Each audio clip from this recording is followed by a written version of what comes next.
Baik, assalamualaikum warahmatullahi wabarakatuh.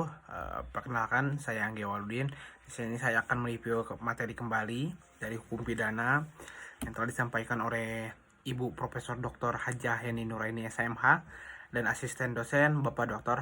Randy Aridayan di SMH. Di sini saya akan mereview materi tentang sifat melawan hukum terdiri dari sifat melawan hukum.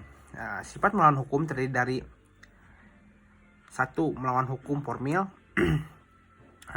Perbuatan itu bersifat melawan hukum apabila dirumuskan sebagai tindak pidana dalam undang-undang dan diberikan sanksi. Terus yang ketiga, yaitu sifat melawan hukum dapat dihapus apabila diatur berdasarkan undang-undang. Terus yang terakhir adalah jadi melawan hukum sama dengan bertentangan dengan undang-undang tertulis. Terus yang kedua adalah melawan hukum material.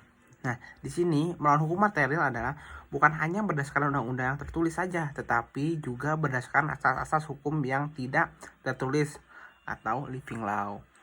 Terus selanjutnya, sifat melawan hukum dapat dihapus berdasarkan undang-undang dan aturan atau hukum yang tidak tertulis. Terus, jadi melawan hukum sama dengan bertentangan dengan undang-undang atau hukum tertulis dan hukum tidak tertulis atau kebiasaan. Terus lanjut. Terus sifat melawan hukum material dibagi menjadi 3 bagian.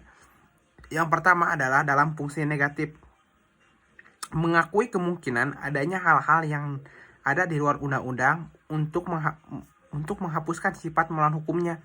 Perbuatan yang memenuhi rumusan undang-undang. Nah, yang kedua, dalam fungsi positif, menganggap suatu perbuatan tetap sebagai tindak pidana walaupun tidak nyata diancam dengan pidana dalam undang-undang.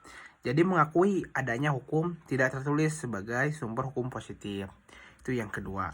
Terus yang terakhir adalah sistem hukum pidana Indonesia menganut ajaran melawan hukum material dalam fungsi yang negatif, contohnya Ares, dokter hewan. Terus, apakah sifat melawan hukum harus dibuktikan? Nah, ada pertanyaan seperti itu. Apabila dicantumkan dalam rumusan tindak pidana secara tegas, maka unsur melawan hukum harus dibuktikan. Apabila tidak dicantumkan secara tegas dalam rumusan undang-undang, maka ada 2 pendapat, yaitu yang pertama, dalam fungsi yang positif harus dibuktikan karena mempunyai unsur konstitutif. Ada tindak pidana apabila ada perbuatan yang bersifat melawan hukum. Terus yang kedua, dalam fungsi yang negatif tidak perlu dibuktikan. Ada rumusannya nih. Rumusan sifat melawan hukum dalam undang-undang. Undang-undang mengatur istilah melawan hukum. Alasannya adalah untuk adanya kekhawatiran apabila tidak diatur secara tegas.